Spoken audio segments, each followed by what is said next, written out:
I want to give you a tip concerning bylaws. Now, when you first start your nonprofit organization, it's okay to use the downloaded version of the bylaws from the Internal Revenue website.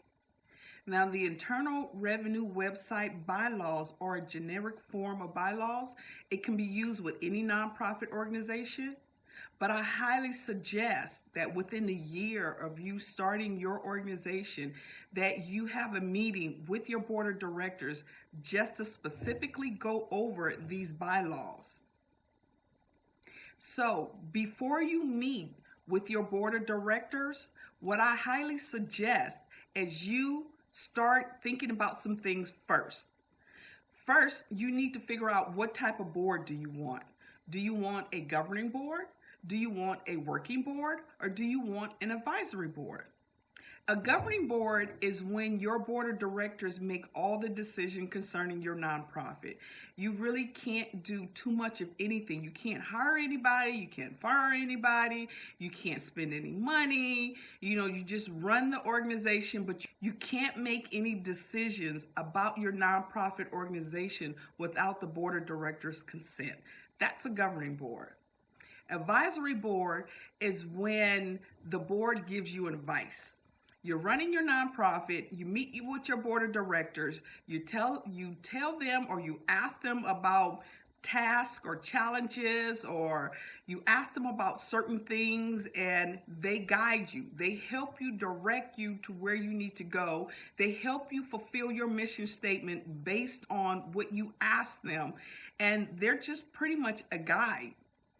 They advise you what you need to do. Then you have your working board. Your working board are board of directors who volunteer on your board, and they actually become paid employees in your nonprofit organization. So they work in two places. They work on your board of directors as volunteer, and then they work in your organization as paid staff. So that's a working board. But all nonprofits should be donating and fundraising for your nonprofit organization. So before you meet with your board, figure out which type of board you want first. This will really help when you're creating your bylaws, because your bylaws have to be designed specifically for your nonprofit and the type of board that you want. So another thing you need to do as well is you need to give each board member a copy of the bylaws, the generic one from the Internal Revenue. So give them a copy of the bylaws, have them research or go over every article, make sure that they understand what each article means and what it represents.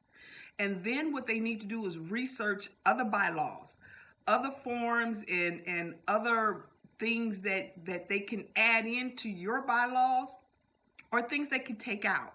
So when they do come together, when you do meet with your board of directors, there need to be a discussion. Every article needs to be a yes, we're going to keep it. No, we're going to take it out. This is the reason why. Maybe we need to add something here. What if this happens? Maybe we need to add a clause in here. So it needs to say exactly how your board is going to run and some instructions about the nonprofit organization. So just remember, your bylaws are policies and procedures, more like rules and guidelines on how your board is going to run and how the nonprofit needs to be ran. So when you're creating your bylaws, remember you need to create your bylaws in a way that's specifically designed for your nonprofit organization. This is something that I'm good with, and I love to help. Just let me know.